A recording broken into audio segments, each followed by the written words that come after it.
Onuncu sınıf öğrencilerimiz, bugün burada size 10. sınıf kitabındaki 1. bölümü anlatmakta olacağım. 1. bölümde anlatıldığı gibi fizik bilimi nedir? Fizik bilimi hayatımızda, normal günlerde uygulanan birçok olaylar vardır. Bunlarda sizi bu bölümde hepsini detaylı anlatacağım. Burada fizik bilimi nedir? Fizik bilimi normal olaylarda, günlük olaylarda hepsinde bunu göreceksiniz. Fizik bilimin alt dalları vardır. Bunları detaylı bir şekilde öğrenmemiz için bu 7 dalları anlamamız lazım. Fizik bilimin alt dalları nelerdir? Birincisi mekanik, ikincisi termodinamik, titreşim, ışık, görelilik, elektromanyetik ve kuantum mekaniktir. Peki bunlardan birincisi mekanik. Mekanik terimi size yeni bir terim olabilir. Ama mekanik deyince bize hareketi anlatır. Hareket deyince zaten günlük hayatımızda uyguladığımız bir olaydır. Mekanik. Arabaların hareketi olabilir, kendi hareketimiz olabilir. Merdivenleri yukarı çıkış, uçakların hareketi, herhangi bir hareket, topa vurma hareketi, bunlara hepsine mekanik denir. Yani buradaki öğrendiğimiz yeni terimimiz mekaniktir.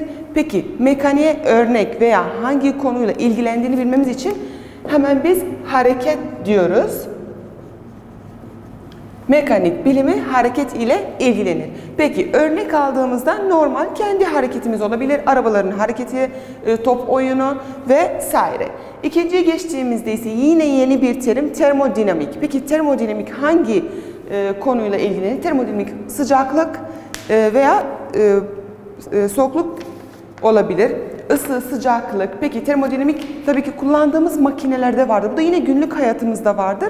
Termodinamik dediğimizde ısı veya sıcaklık, o da buzdolabı olabilir, buzdolabının çalışma yöntemi, arabalar, bunlar da hepsinde vardır termodinamik. Titreşim, titreşime geldiğimizde zaten kullandığımız en basit şey telefonlarımızdır, cep telefonlar. Orada titreşim nasıl olur? Sinyaller, sinyallerin titreşimi olabilir veya titreşimde başka bir şey periyodik hareket. Periyodik hareket nedir? Kendini tekrarlayan hareketlere periyodik hareket denir. O da yine titreşimle ilgilenir. Şimdi birincisi mekanik, ikincisi termodinamik, üçüncüsü titreşim. Dördüncü fizik bilimin alt dalı ise ışıktır. Işık dediğimizde zaten o da yine günlük hayatımızda normal ışıklar vardır. Güneş ışığı vardır, yıldızların ışığı vardır. Bu da fizik bilimin alt dallarından biridir. Bir de ışığı yansıyan başka şeylerimiz de vardır. Onlar ayna, örnek olarak aynayı alabiliriz. Lens, mercekleri alabiliriz. O da ışık ile ilgilenir. Ve beşincisi elektromanyetik. Elektromanyetik bu terim elektrik ve magnet arasında veya manyetizma arasındaki bir terim birleşimidir. Elektromanyetik ise yine elektrikler, manyetik ve ışık, elektrik yükleri, pozitif, negatif elektron, protonlarla ilgilenen bir bilimdir. Elektrikle manyetizmanın beraber çalışmasını anlatan bir bilim, elektromanyetik. Görelilik ise tüm hızıyla hareket eden parçacıkları anlatır. Burada da en fazla nükleer enerjileri anlatmaktadır. Yedincisi ise kuantum mekanik. O da kuantum mekanik neyi anlatır? Atomların, atom yapısının, atom parçacıklarının nasıl oluşturulması kuantum mekanik anlatır.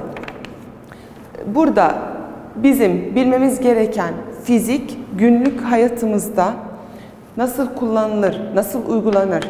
Normal bir arabada 7 birimden 4 tanesi 5 tanesini bulabilirsiniz. Çünkü araba hem hareket vardır, hem orada titreşimler vardır, hem ışık vardır başlarında, hem termodinamik sıcaklık, ısı ve sıcaklık vardır. Elektromanyetik, nasıl bir elektrik enerjisinin manyetik enerjisine dönüşmesi anlatılmaktadır. Bu en basit örnek bizim günlük hayatımızda kullandığımız arabalarda fiziğin 4-5 alt dallarını anlatmaktadır. Ama hepsine geldiğimizde bir mekanik, ikincisi termodinamik, titreşim, ışık, görelilik, kuantum, elektromanyetizma, bunlar hepsi fizik bilimin alt dallarıdır. Bu şekilde hayatımızda fiziğin ne kadar uyguladığımızı ve ne kadar önemli olduğunu öğrenmiş oluyoruz. Tabii 10. sınıf olarak ilk defa fiziği okuyorsunuz. Nasıl bizi etkilediğini, nasıl günlük hayatımızda bulunduğunu, fiziğin 7 alt dallarını öğrenerek bunu bilmiş oluyoruz. Tekrar mekanik hareket, çünkü günlük hayatımızda hareket vardır. Termodinamik kullandığımız eşyalarımızda, evdeki eşyalarda termodinamik işlemleri uygulanır. Titreşimlerde ise bulunan, kendini tekrarlayan hareketler, periyodik hareketler olabilir. Işık zaten hayatımızın bir parçasıdır. Elektromanyetik görelilik, kuantum, onlarda daha çok atomlar ve fiziğin en fazla detaylarıyla ilgilenen fizik bilimin alt dallarındandır. Bu şekilde fizik bilimin alt dallarını öğrenmiş olduk. 7 tanedir. Peki, fizik normalde fiziğin biliminin en çok detaylarını öğrenmek için veya hayatımızda nasıl uygulandığını bilmek için veya bu olay doğru mu, nasıl oluşur, bunları bilmemiz için yöntem uygulamamız gerekir. Peki bu yöntem nedir? Bir tane bilimsel yöntemimiz vardır. Mesela ben burada bir tane deney yapmak istiyorum veya bir tane yeni bir icat vardır diyelim ki. Onu öğrenmem için veya ne kadar doğru olduğunu öğrenmem için bilimsel yöntem uygulamam lazım. Bilimsel yöntem fizik için değil, yani fizik için, kimya, biyoloji ve herhangi bir olay için, bir yemek yapmak için bile bir bilimsel yöntem uygulanması lazımdır. Peki bilimsel yöntem nedir? Birincisi gözlem yapmak ve soru sormak. Peki bu nedir? Benim diyelim ki 2 tane cismim vardır. Birisi hafif, diğeri ağır bir cisimdir. Ben bunları yukarıdan aşağı doğru atıyorum. Kendi kendime düşünüyorum. Acaba ikisi aynı anda yere düşer mi? Veya birisi diğerinden daha hızlı yere düşer mi? Bunları ne yapıyorum ben burada? Gözlem yapıyorum ve soru soruyorum kendi kendime. 2 tane kaşığım vardır. Birisi metal, diğeri ağaçtan yapılmış, tahtadan yapılmış kaşığım vardır. Bu 2 kaşığı düşünerek acaba hangisi kullanması daha kolaydır ısı iletmemesi için? Bu ne yapıyorum kendi kendime? Gözlem yapıyorum, soru soruyorum. Veya diyelim ki ısı iletmesi için ne yapacağım? Ben kendi kendime bir bilimsel yöntem vardır, onu uygulayacağım. Hangisi daha fazla ısı iletir? Ne yaptım? Gözlem yaptım. 2 tane kaşık arasında, tahta kaşıkla metal kaşık arasında bir tane gözlem yaptım. Veya ağır cisim ile hafif cisim arasında ne yaptım? Gözlem yaptım, soru sordum kendime. İkisini attığımda ikisi aynı anda yere düşer mi? Veya metal kaşık ya da tahta kaşık acaba hangisi daha fazla ısı alır ya da ısı iletir? İlk adımımı yaptım, gözlem yaptım, soru sordum. İkinci geldiğinde hipotez kuruyorum. Ne yapıyorum? Test yapıyorum. Tamam, hipotezi kurdum ben aklımda. Belki metal kaşık, belki tahta kaşıktır. Ne yapıyorum ben burada? Hipotez kuruyorum. Peki nasıl? Alıyorum tahta kaşıkla metal kaşığımı, güneşe koyuyorum. Aynı süre, ikisi de aynı süreye bakıyorum. 5 dakika, 2 dakika falan. Ondan sonra ne yaptım? Hipotez kurdum. Veya o cisimleri aldım, ağır cisimle hafif cismi yukarı taşıdım, atacağım. Hipotezleri test edeceğim şimdi ben. Hipotezi kurdum aklımda. Belki tahta, belki metal kaşık. Hipotezleri test edeceğim. Ondan sonra geliyorum, tutuyorum. Metal olanı, tahta olanı, hangisi daha sıcak? Hipotezleri test ettim. Hipotezleri test ettikten sonra zaten elimde bir tane sonuç var. Verilenler bana ne verdi? Bu hipotezi kurduktan sonra test ettim. Testten sonra bana bir analiz verdi. Bana bir sonuç verdi. Sonuç olarak ne oldu burada? Tahta kaşığı tuttuğumda metalden sıcaklığı daha düşük olduğunu fark ediyorum. Bu da ne yaptım ben? Verinin analizi anlatıyorum. Sonuçların elde edilmesini. En son olarak da sonuçları elde ediyorum. Nasıl bir sonuç elde ettim? Tamam, ben yazıyorum şuraya. Şuna vardık ki tahta kaşıklar metal kaşıklardan daha az ısı iletirmiş ya da daha az ısı alırmış. Bu şekilde ne yaptım ben? Bilimsel yöntemimi uygulamış oldum. 2 tane ağır cismim vardır. Bir tane normal lastik top, bir tane voleybol topu ya da basket topu, onlar çok ağır olur. İkisini de elime alıyorum ve ne yapıyorum? Yere doğru atıyorum. Ben burada soru soruyorum. Acaba ikisi aynı anda yere varır mı? O şekilde kendi kendime soru yaptım. Hipotezleri kurdum. Deneyeyim. 2 tane topu aldım. Deneyeceğim ben. Hipotezleri test edeceğim. Hadi test yaptık. İkisini de aynı anda attım. Hipotezler, verilen analizi bakıyorum. Aynı anda yere gelmedi. Ağır olan cisim daha çabuk yere düştü. Sonuçların elde edilmesi şudur ki yer çekiminin ağır cisimlere etkisi daha fazlaymış veya ağır cisimler daha hızlı yere düşermiş. Bu şekilde ben ne yaptım? Bir tane bilimsel yöntem uyguladım. Bir sonuca veya yeni bir icata varmak için bilimsel yöntemi uyguladıktan sonra zaten bir sonuç elde ediyorum. Bilim adamları eskiden birçok bilimleri veya icatları bu şekilde yapmış oldu. Jüri vardı. Birkaç bilim adamı bir araya geldiklerinde bilimsel yöntemleri uygulayarak bazen de şöyle bir şey vardır. Sonuçların elde edilmesi, negatif sonuç da elde edebiliriz, pozitif sonuç da elde edebiliriz. Yani ben gözlem yapıyorum, soru soruyorum, hipotezleri kuruyorum, test ediyorum. Her kurduğum hipotez veya her yaptığım test illa ki bana pozitif bir sonuç vermeyecektir. Belki negatif sonuçlar elde edebilirim. Neden? Çünkü burada bir deney yapıyoruz. Deneylerin sonuçları ya negatif ya da pozitif çıkabilir. Pozitif bir sonuç elde çıktığında o zaman ne yapmış oluyorum? Tamamdır. Bu bilim veya bu icat yürümüş oluyor. Bu şekilde devam ediyor. Negatif bir sonuç elde ettiğimizde ise ne olacak? O zaman yine yeni bir bilimsel yöntem uyguluyoruz. Tekrar başka bir şekilde testlerimizi yapıyoruz ve o şekilde doğru sonuç elde edene kadar bu şekilde bilimsel yöntemimiz devam edecek. Bu fiziğin basit veya diyelim ki genel olarak elde ettiğimiz bilgilerdir. Burada çok önemli bir noktamız vardır. Fizik biliminin matematik biliminden ayırt eden çok önemli bir nokta, o da birimlerdir. Birim dediğimizde nedir? Şimdi şunları size detaylı bir şekilde anlatacağım. Burada fizik biliminin alt dallarını öğrenmiş olduk. Ondan sonra o fizik biliminin alt dallarında her birisinin belli bir bilgiyle, belli bir konuyla ilgisi olduğu için bunlardan her birisi mekanik diyelim, termodinamik, ışık, görelilik, kuantum mekanik hepsi bilimsel yöntemden geçmiş işlemlerdir. O şekilde zaten bilimler oluşturulmuştur. Şimdi fizikte bizim belli terimlerimiz vardır ya da ölçümlerimiz vardır. Alt dalları uygulamak için hareket diyorum. Peki hareket dediğimizde aklımıza ne gelir? Bir cisim hareket ettiğinde o cisim belli bir mesafe kesmiş olmalıdır. Belli bir hızla gitmiş olmalıdır. Boyutları vardır. Ya yukarı doğru çıkıyor ya da düz bir şekilde gidiyor. Bunun için yeni terimler vardır sizin için burada. Bunlardan şöyle diyelim, deneylerde yapılan ölçümler var. Peki bu ölçümler nelerdir? Yapılan ölçümler. Zaten daha önce duymuşsunuzdur.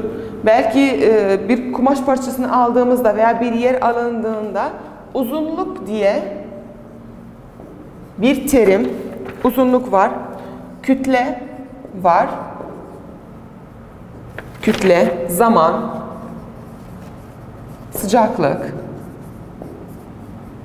Bunları daha ileri konularda detaylı bir şekilde ve sürekli bir şekilde okuyacağız. Hatta 11. veya 12. sınıfta hacim, öz kütle, hız, ivme, enerji. Şu şekilde devam edelim. İvme, enerji.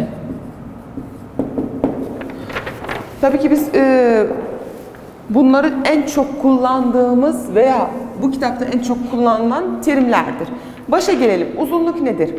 Uzunluk, bir şeyi ölçtüğümüzde veya elde ettiğimizde bir şey aldığımızda bir kumaş parçası olabilir, yer olabilir, kendi boyumuz, ölçümüz olabilir, uzunluk diye geçer. Peki uzunluk, tabii ki biz burada sorularda veya kitapta uzunluk diye devam etmeyecek. Bu uzunluğun bir sembolü vardır, bir de birimi vardır. Bundan sonra uzunluğun sembolünü öğrenmiş olacağız, biriminle beraber. O şekilde sadece sembol ve birim kullanılacaktır. Uzun bir şekilde uzunluk kullanılmayacaktır. Uzunluk dediğimizde L harfi geçecek. Buna sembol denir. Yani bir yerde L harfini gördüğümde ve o L harfinin yanında metre, milimetre olabilir, santimetre olabilir, kilo. Sırayla yazayım küçükten büyüğe doğru. Şöyle. Milimetre olabilir, santimetre olabilir, metre, kilometre vesaire. Bir L harfini gördüğümde, o L harfinin yanında bu birimleri gördüğümde o uzunluk anlattığı anlamına gelir. İkinci ölçüm kütledir. Peki kütle hangi harf ile gösterilir? M harfi. Bunlar hepsi İngilizceden alınmış terimlerdi. Yanına yazdığımda daha kolay olabilir. Length. Length kelimesinin ilk harfi uzunluk anlamına gelir. Kütle M harfiyle geçiyor çünkü İngilizcesi mass. Yine ilk harfini almış oluyorum. Bu şekilde bundan sonra kütle dediğimde aklımıza ilk gelen şey M harfi olacaktır. Veya uzunluk dediğimde aklıma gelen ilk şey L harfi olacaktır. Bu şekilde bunlara çok dikkat etmeliyiz. Bir sonraki derslerde veya seneye, ondan sonraki seneye artık bu şekilde sembol olarak devam edeceğiz. Kütle M harfiyle gösterilir. Peki birimi nedir? Yani ben her gördüğüm M harfi kütle mi acaba? Bana yardım eden şey emin olmam için yardım eden şey birimidir. Yanında M'nin yanında sayı olacak. O sayının yanında gram veya kilogram geçerse demek ki bu kütledir. Yani emin olabilirsiniz ki kütledir. Zaman yine küçük t harfiyle gösterilir. Küçük t harfi zaman, time olarak yine İngilizce harfinin kelimesinin ilk harfi olarak alır. Zaman zaten hepimiz kullanıyoruz. Saniye ile ölçülür. Dakika ama en çok kullandığımız şey saniyedir. Dakika, saat de olabilir. Bu da zamanın birimidir. Sıcaklık ise T, büyük T harfiyle gösterilir. Peki nasıl ayıracağız? Zaman ile sıcaklık arasında zaman küçük T harfiyle gösterilir. O küçük T harfinin yanında birimleri olacaktır. Saniye olacak, dakika olacak, tabii ki de zamandır. Peki büyük T harfi temperature. Büyük T harfi yine temperature kelimesinin ilk harfini almıştır İngilizceden. Peki sıcaklık ne ile ölçülür? Yine onun da birkaç birimi vardır. Kelvin, Celsius, Fahrenheit, K, C ve F harfleri. Bunları şöyle yazayım. Kelvin ve Fahrenheit'tir.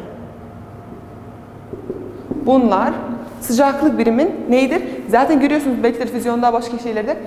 Yazılan her sayının yanında diyelim ki 30 derece. Bu şekilde C harfi yani Celsius demek. O da sıcaklığın neyidir? Birimidir. Tamam mı? Alana geldiğimizde ise alan A harfi, büyük A harfi.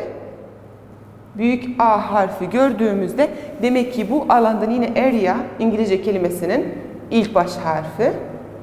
Area'nın A'sı alan şeklinde geçiyor. Yine alanın birimi nedir?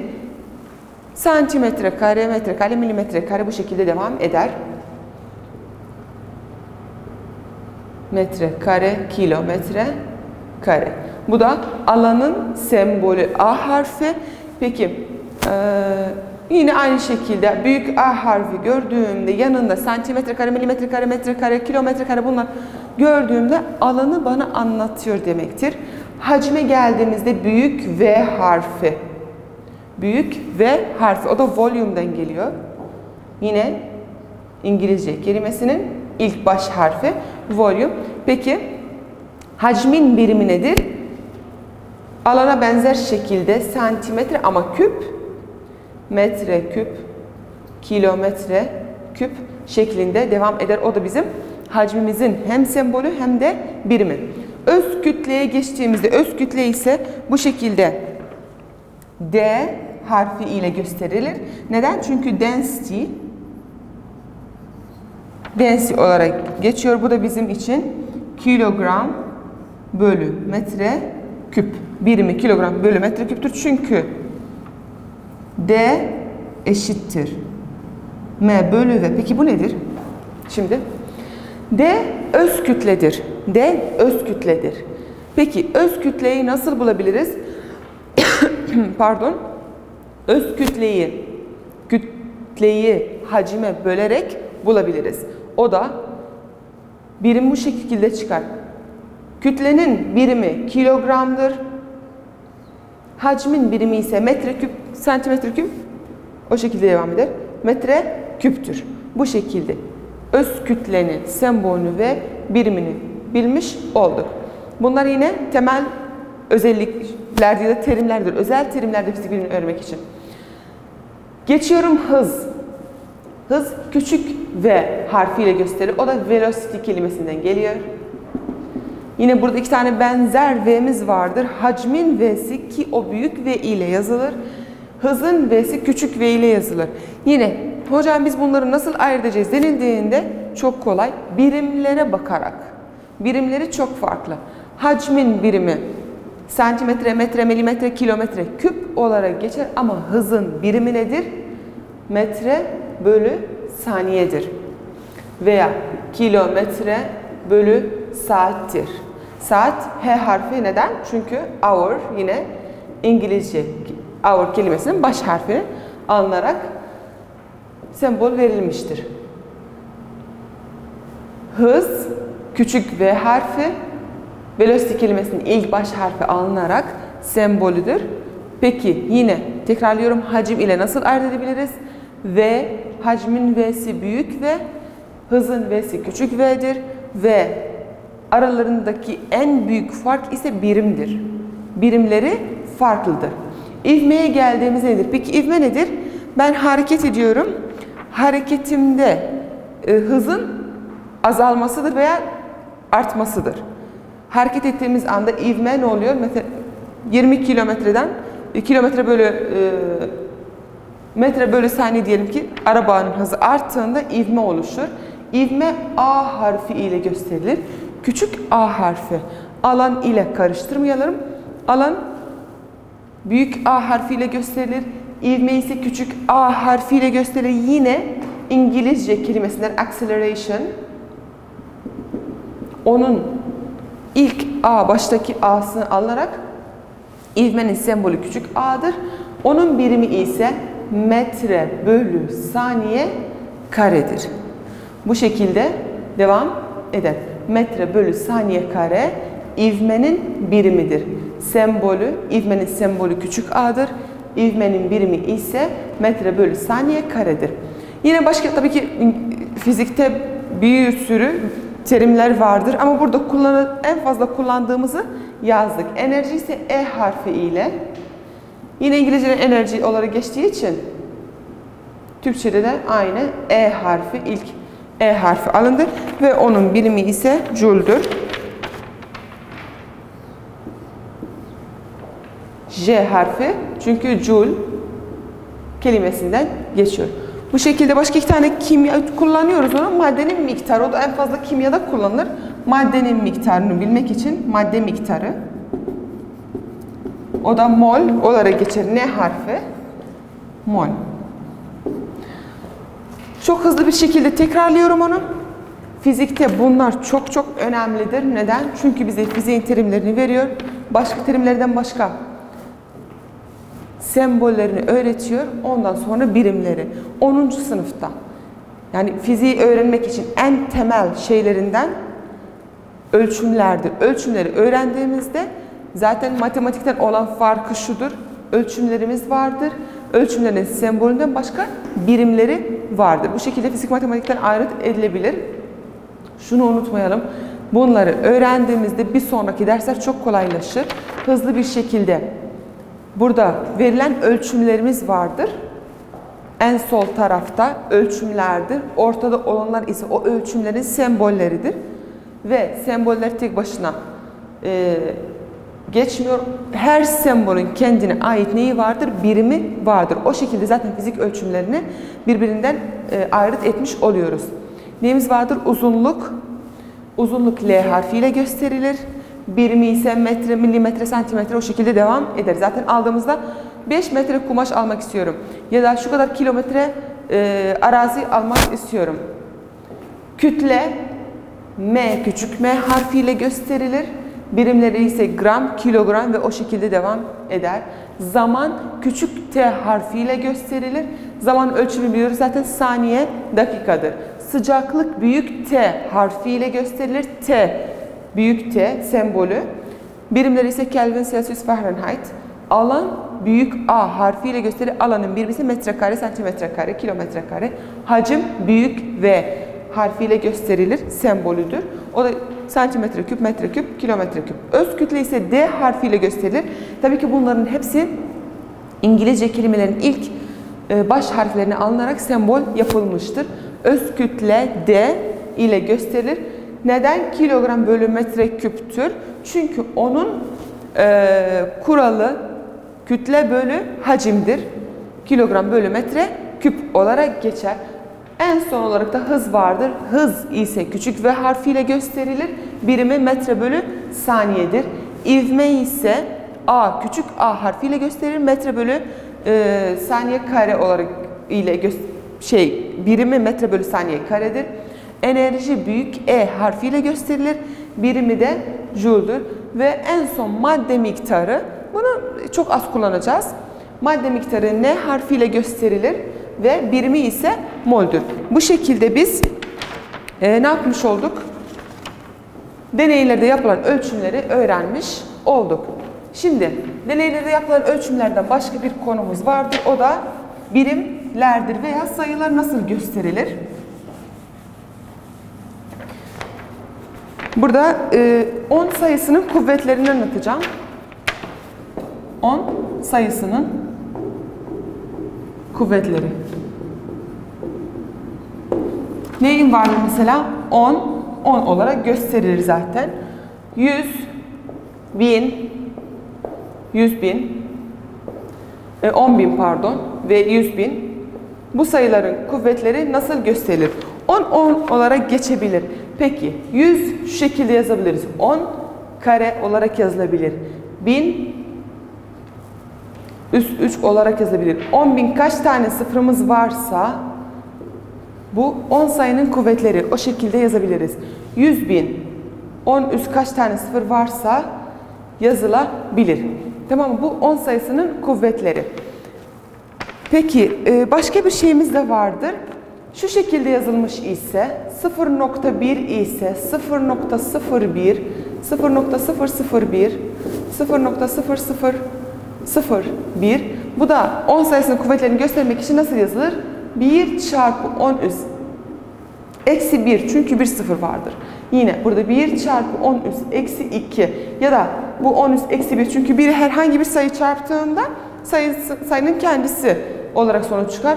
1 çarpı 10 üst eksi 2'dir. 10 üst eksi 3, 10 üst eksi 4 bu şekilde devam eder. Sıfırlar sağ tarafta, sayının sağ tarafında ise pozitif üst olarak yazılır. Bu da 10 sayısının kuvvetleridir. Peki sıfırlar sayının sol tarafında veya noktadan sonra ise nasıl yazılır?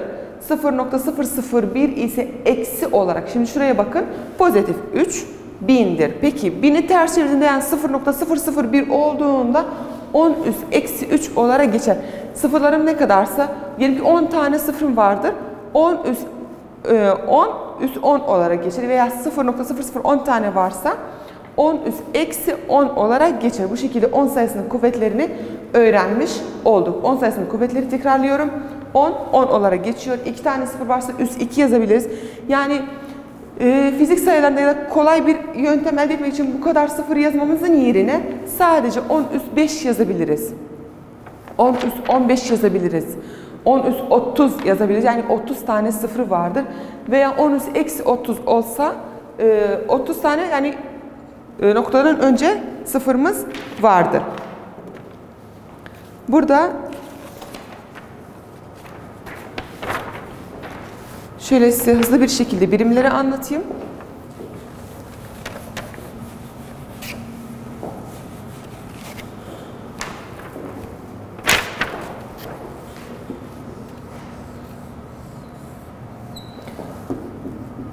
Kilometre, metre, santimetre, milimetre veya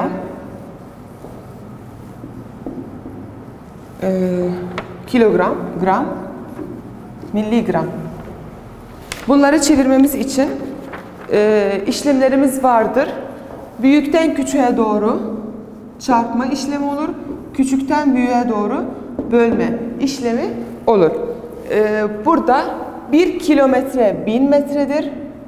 1 metre 100 santimetredir. Santimetre 10 milimetredir. Yani 1 kilometreyi metreye çevirmem için 1000'e çarpacağım. Metreyi kilometreye çevirmem için 1000'e böleceğim. Aynı şekilde 1 kilogram 1000 gramdır. 1 gram 1000 miligramdır. Aynı işlemlerde yine büyükten küçüğe çarpma işlemi olur. Küçükten büyüğe ise bölme işlemi olur. Bu şekilde de birimleri küçükten büyüğe, büyükten küçüğe çevirmiş oluyoruz.